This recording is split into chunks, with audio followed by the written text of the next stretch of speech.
শীতকাল মানেই মুচমুচে তেলে ভাজা। উত্তরবঙ্গে কনকনে শীতের সন্ধেয় বাইরে আড্ডা দেওয়া যখন প্রায় অসম্ভব, সেখানে ঠাঁই হয় অগত্যা বাড়িতে।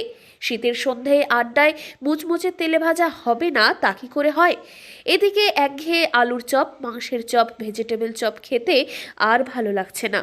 তাহলে আপনার জন্য রইল দুর্দান্ত স্বাদের নতুন চপের রেসিপি। গতে বাঁধা চপ ছেড়ে জলপাইগুড়িবাসী এখন মজেছে পাঁঠার মেটের চপে। শিল্প সমিতি পাড়ায় একটি তেলে ভাজার দোকানে দেদার বিকোচ্ছে মেটের চপ।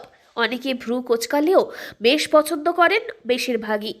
স্বাস্থ্যের কথা ভেবে কিনে খেতে না চাইলে বাড়িতেই সহজে বানিয়ে নিতে পারেন এই চপ। হচ্ছে পেঁয়াজ, রসুন, আদা, কাঁচা লঙ্কা, সামান্য পরিমাণ শুকনো লঙ্কা, বাদাম, ক্যাপসিকাম সব দিয়েই এটাকে বানানো হয়, কষানো হয়, কষিয়ে পুরটাকে তৈরি করা হয়। হ্যাঁ, পুরোপুরি মাংসের মতো। পুরোপুরি মাংসের মতনই, জাস্ট মানে মেটের চচ্চড়ি যেমন হয় সেটাকে একদম শুকিয়ে আনা হয়, গাঢ় করে আনা হয়, গ্রেভি থাকে না। গ্রেভি থাকে না। রইল রেসিপি ভেবে কঠিন মনে হলেও একেবারেই সহজ এই চপ বানানোর পদ্ধতি। বাড়িতে বানানো রেস্টুরেন্ট স্টাইলের এই মেটের চপ আর ধোয়া ওঠা চা হলে শীতের আড্ডা জমবেই জমবে। আপনি বাহবা কুড়াবেনও বহু। কিভাবে বানাবেন এই চপ? পাঁঠার লিভার বা মেটে ভালোভাবে ধুয়ে পেঁয়াজ, আদা, রসুন, তেল, রোজকার গুঁড়ো মশলা, স্বাদ মতো নুন, চিনি দিয়ে ভালোভাবে মাংসের মতো কষিয়ে পুর বানিয়ে নিতে হবে। আজকে আমার খুব মানে প্রথম এখানে আসা, তা আইটেমগুলো দেখে খুব লোভ হলো যে দেখি নতুনত্ব চপ, এটা মিটের চপ। আর আমার দাদা হয় খুব পরিচিত, মানে ছোটবেলা থেকে চিনি। এগুলো কি চপে কেমন প্রাইস?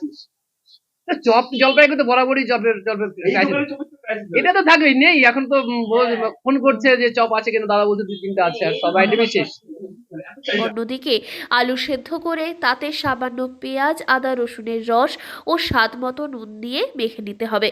এবার মিশ্রণটিকে হাতে নিয়ে গোল গোল বলের আকারে গড়ে তাতে গর্ত করে মেটের পুর ভরে নিতে হবে।